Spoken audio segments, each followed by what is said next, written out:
got something you want to discuss, or should I? Because we've both started on rants so far on the BLM movement and stuff. Okay, now I'm going to this is going to be kind of an instructional thing. I'm going to throw a concept out there. Hey, now you know every once in a while I'll blow your mind with one of these ideas I'll have, okay? Trigger warnings. Trigger warnings. Do you know who John Ridley is? No. John Ridley. He was the guy who wrote the screenplay for 12 Years a Slave. Okay. He was also the guy, he's the creator and showrunner on, what was it, American Crime? I think that's one of the BET shows. Heard of it, never watched it. Anyway, John Ridley, remember last week, for those of you who have been hanging with us, last week we were talking about Gone with the Wind, and how it got pulled from HBO Max and wound up becoming the #1 selling video on Amazon as a result, because of the Streisand effect. Remember we talked about that. Now, for those of you who didn't see that video, I just explained it. The Streisand effect. Streisand effect is when you don't want people to see something, and the resulting publicity results in more people seeing it than if you had just ignored it. So anyway, John Ridley was the writer on 12 Years a Slave. He was the one who went to Warner Media and the guys at HBO Max and said, you need to pull Gone with the Wind because it's racist. You have to.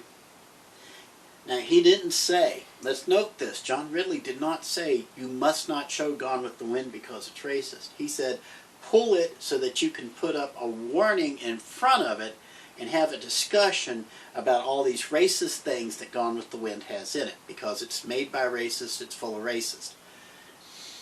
So it was John Ridley who got the ball rolling on that one, okay? Now,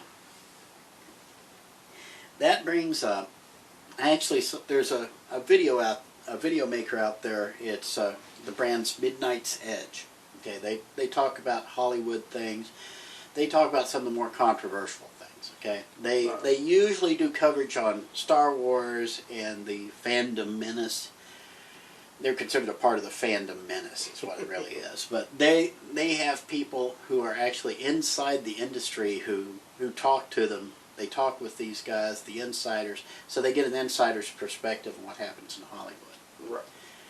They brought up a concept that I thought was interesting, and as I thought about it a little bit more, I got this idea in my head, and I'm going to run it by you guys and see what you think, okay? So, what the Midnight's Edge YouTube video was about trigger warnings and how they don't work. The point is, they're saying trigger warnings are there to warn you that something in there is going to make you feel uncomfortable. Right. And you may have a knee-jerk reaction to it. Okay? This is kind of like when you see pajamas that have the label flame retardant on it, and you see that word and you just trigger like that because you feel insulted that somebody used the word retardant, okay, for the first couple of syllables anyway, okay? That's a trigger warning. So that's a little warning up front that lets you know. Now, if you look at TV shows are rated now, right? Yes. They have TVG, TVPG, and all this other stuff.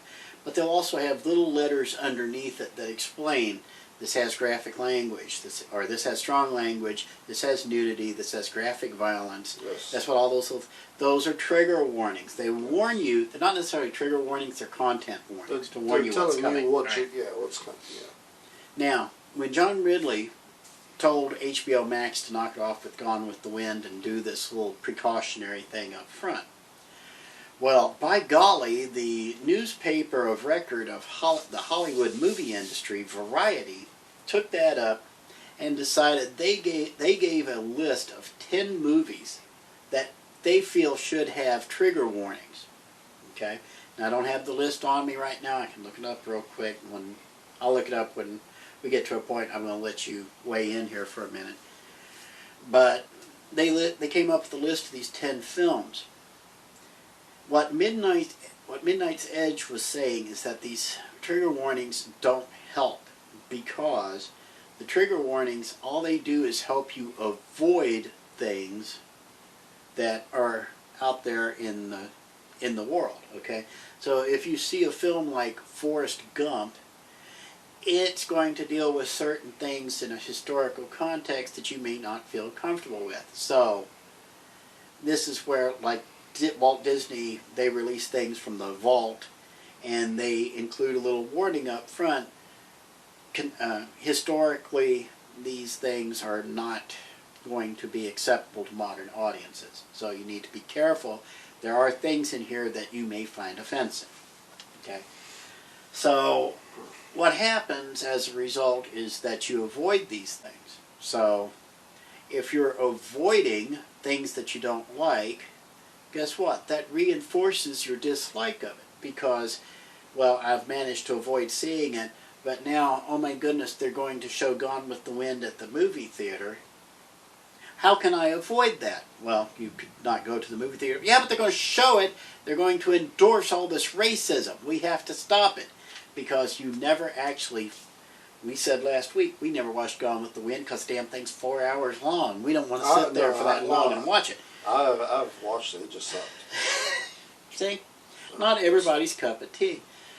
But if you're not going to sit down and at least make an effort to learn what it is and what it's about, you're not going to be able to confront it and give an informed rational argument why it is racist. Why is it racist? Well, because there's black women in it. You mean Hattie McDaniel, the first black person to ever win an Academy Award? Hear that? Hear that? What you just said. Yes, she played a maid, okay? Historically, if you're paying attention and you look at the context, you see this was an incredible achievement at the time. Mm-hmm. But that's not progressive. It was progressive as hell in 1939, but it's not progressive anymore. It doesn't meet our modern standards. It must be abolished. This is what happened to the Song of the South. The Song of the South actually deals with a lot of black heritage by looking at the Brer Rabbit stories. It actually animated Brer Rabbit, Brer Fox, and Brer Bear. Nobody, oh my goodness, do you know anybody who knows anything about Brer Rabbit? No, I don't even know. The only way I know about it is because I've seen the movie. I know these stories of Brer Rabbit. I know what a tar baby is. Somebody actually tried to throw out a tar baby reference a while back. They had no idea what they were talking about because it was dark and black. They thought that's what it was about, and that's not what a tar baby is about. A tar baby is the kind of thing where if you touch it, it sticks to you, which is ironic as heck because it really does apply here, because if you touch the tar baby, it's a baby made out of tar. That's what a tar baby is. So when you touch it, you're stuck. And if you try to use your other hand to extract yourself from the situation, well, that hand's stuck. So then you try your foot and try to push yourself off. Now your foot's stuck. Your other foot gets stuck. Pretty soon you're just covered in tar. And it's just a matter of time till the feathers come along. So, but you got yourself into that mess. That's what a tar baby is. There's nothing racist about it. But because you would not expose yourself to that, you have no idea what the reference is that you're making. So, what I wanted to bring up, because I thought that was a really interesting argument about why trigger warnings should not exist, because you need exposure to these things in order to, then when you do see actual racism, you can recognize it and you're ready to make counter arguments to it. But there's a lot of people who they just don't want to confront this, and if they don't confront it, then they're comfortable. And then as they get more and more comfortable, it's like wearing a diaper, okay? Okay, you're 6 months old, you're wearing your diaper, you poop in your diaper, you get miserable, you want it to go away. When you're 6 years old and you're wearing a diaper, you poop in it, and then you pick it up and leave it in the desk of somebody you don't like at school. When you're 16 years old and you're still wearing a diaper, you're trying to hide it from everybody else because now you feel slightly embarrassed, although these days now you feel like you're oppressed because nobody respects your right to wear a diaper. And when you're 60 years old, well, then you just take the dirty diaper off and you put it in the desk of a coworker you don't like. So anyway. I got a feeling he's done this before. Me, practice, rehearse? No, never. But anyway, the thing that I brought up, okay, I'm going to bring a parallel into this, okay? I'm trying to do two things at once, and I'm lousy at multitasking, so here's what I'm going to say. All right. Do you know people with a nut allergy? Okay, this seems like it's coming out of left field, right? No, I know where you're going. Okay, I know where you have an going idea because where I'm going. I was actually going to say something. If you have a nut allergy, the whiff of a peanut can cause you to blow up like a balloon. Okay. If somebody 2 blocks over brings a peanut butter sandwich to school, you're gonna blow up like a balloon.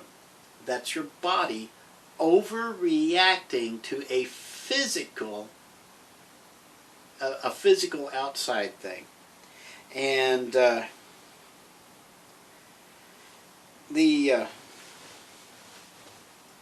your body is overreacting in that case. And this is, I don't know how scientists manage to forget this, but the best way to build up an immunity to something is to be exposed to it.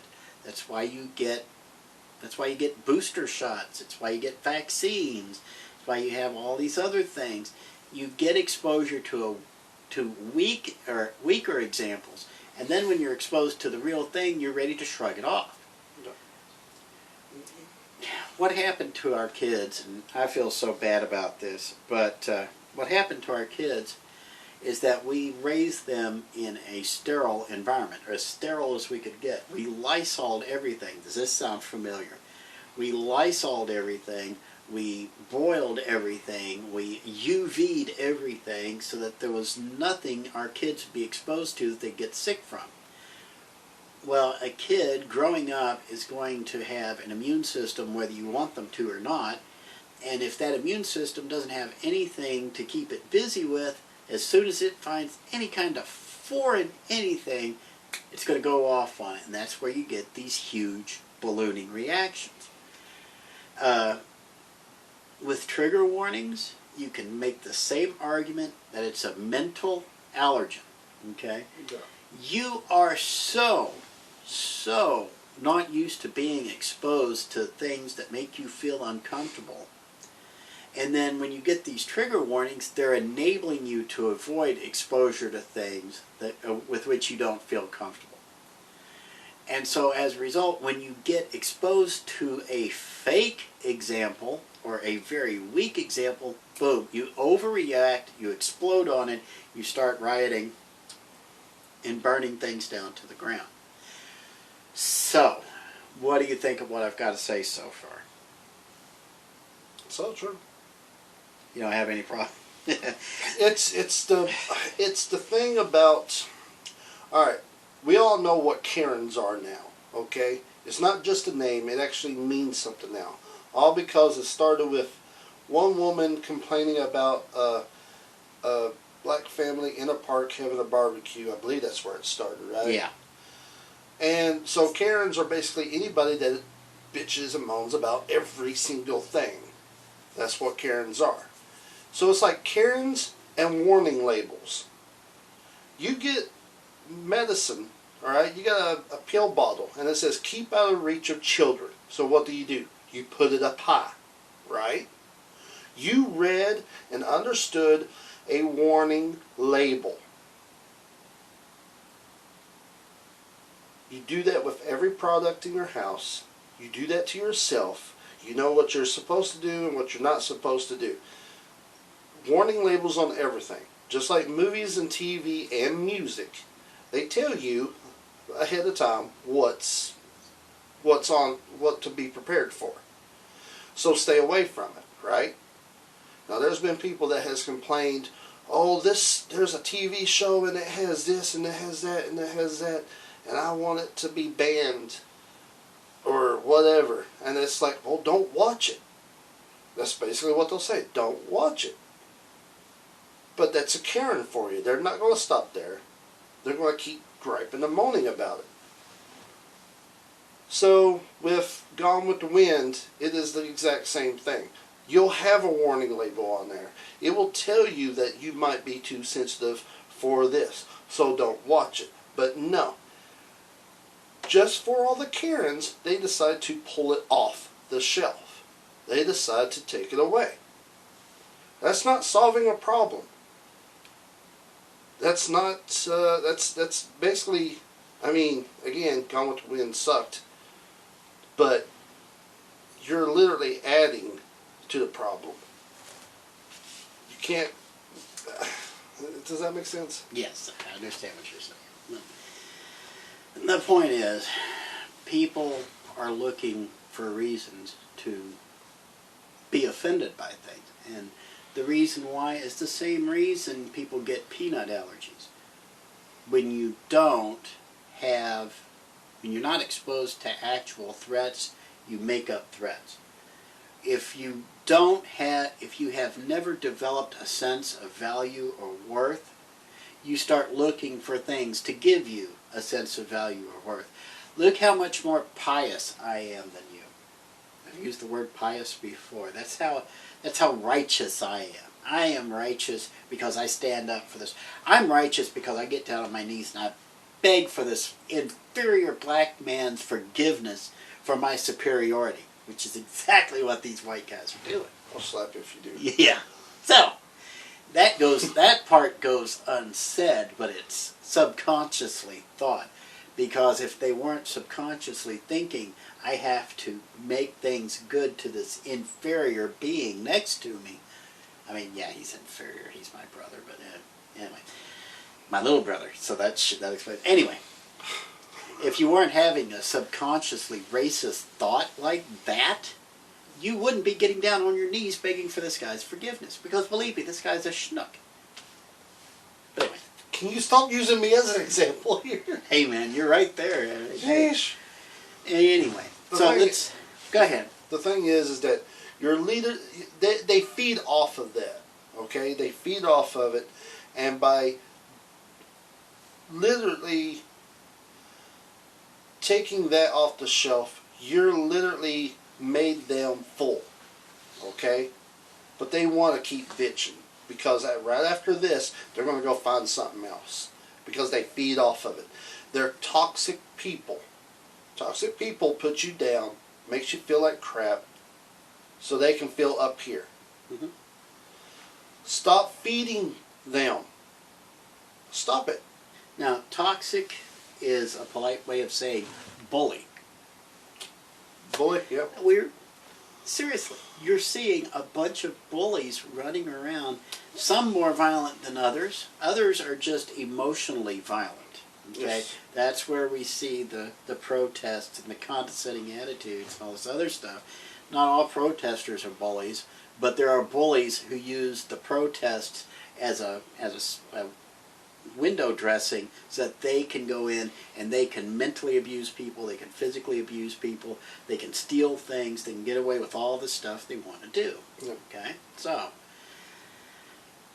one thing I've seen in this year of this set of protests, and I've seen several sets of protests over the years, the difference here, I'm beginning to see people who actually, the black people who actually live in these neighborhoods where the protests are occurring, are throwing those bullies out.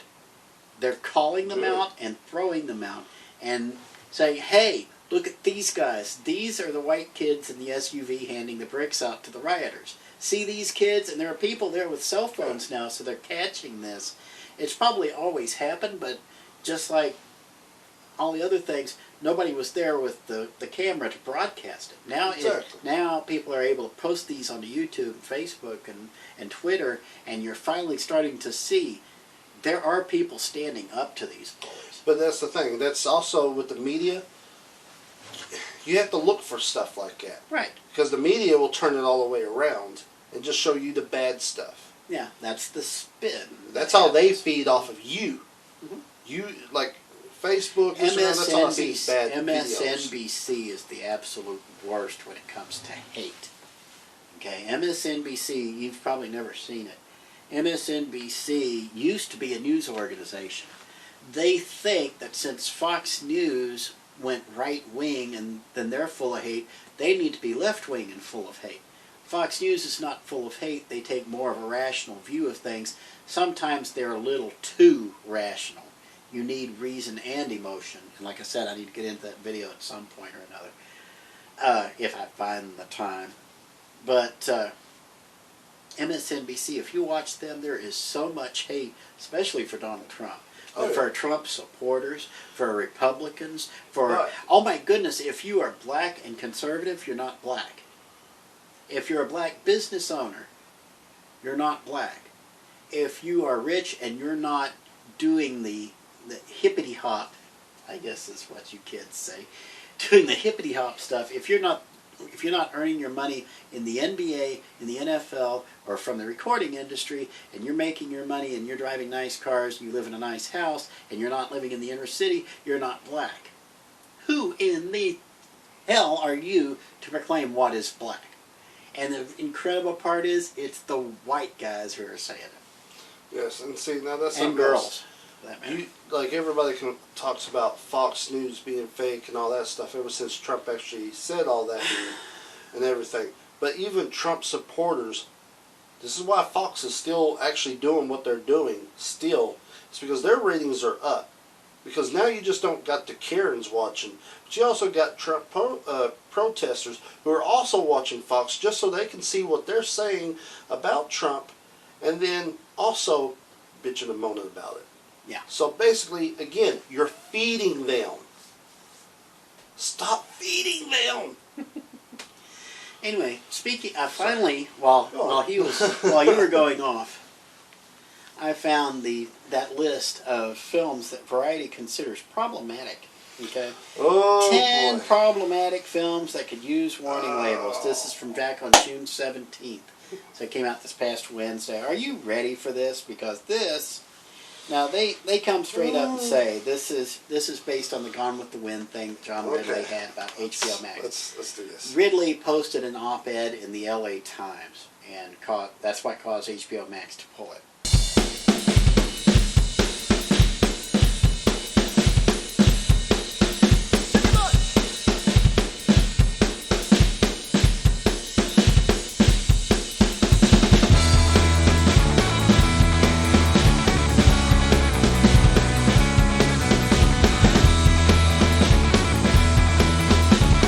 Donald Trump don't trust China. China is asshole.